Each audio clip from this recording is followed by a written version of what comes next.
Guys, I want to talk about why journaling can be beneficial for you, why keeping a journal can be beneficial for you, and how you can journal the right way, and how I think Batman would journal, how I think Bruce Wayne would journal if he were a real person.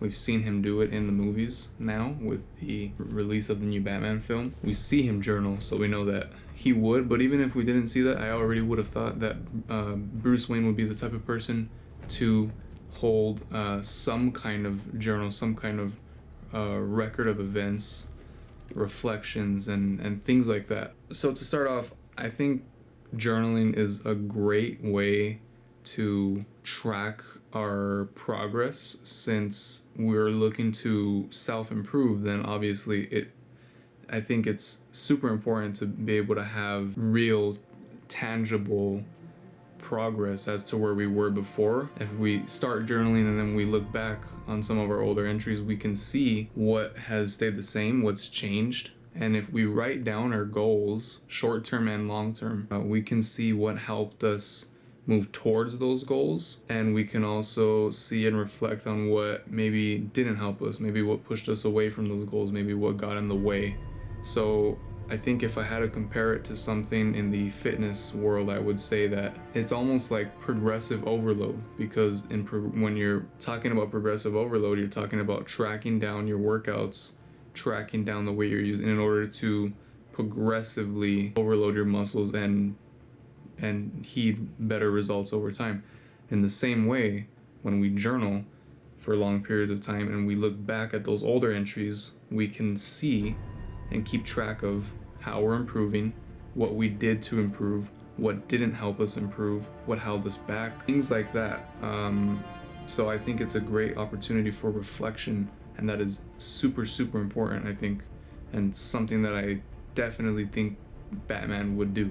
Another big point, and I think as human beings, we need constant reminders as to why we're doing what we're doing. So by writing out these entries over time and looking back on them and reflecting on them, we're gonna see why we started certain things at certain periods of time in our lives, and we're gonna see where our headspace was at when we started those things.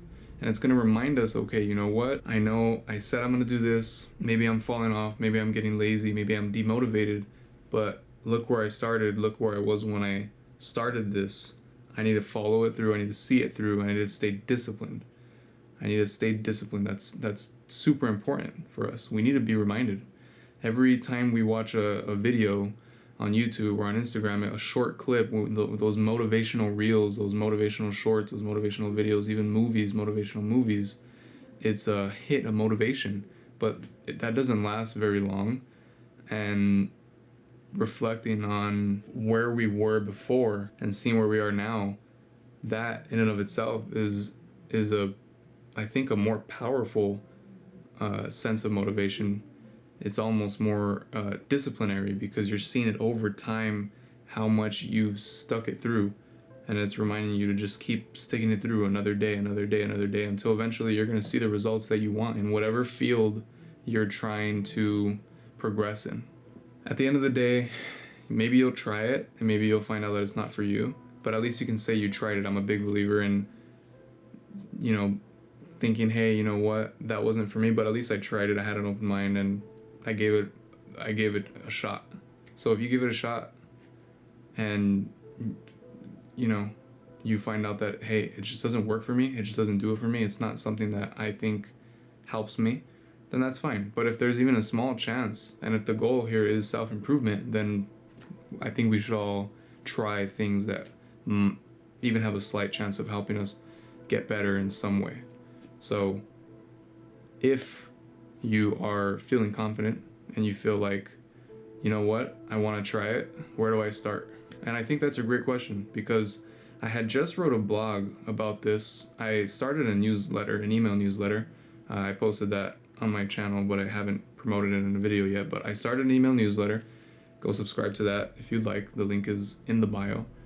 I talk about I go in depth with a lot of this mindset sort of stuff. And this is where this idea of journaling originated for me.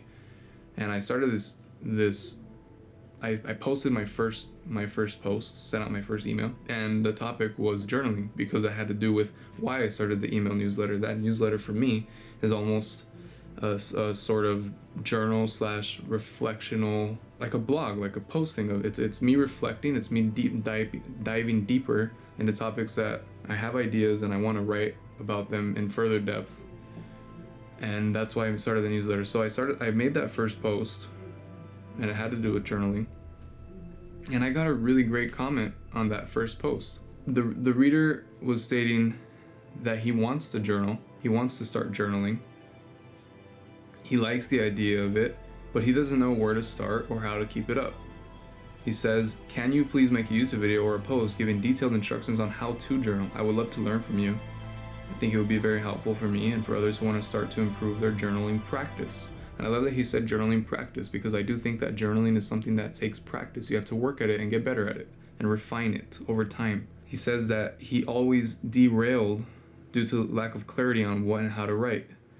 And we kind of had a couple of exchanges going back and forth, and then he went even deeper into detail about what about the journaling process is hard for him. He doesn't want to write about things that are not important to him, like what he ate for breakfast. He used examples like that, which, by the way, Bruce Wayne, maybe he does record what he eats for breakfast, because he's probably tracking his diet down to the last calorie, because he's a peak physical human being. Beyond the point, though, the reader had a really great point.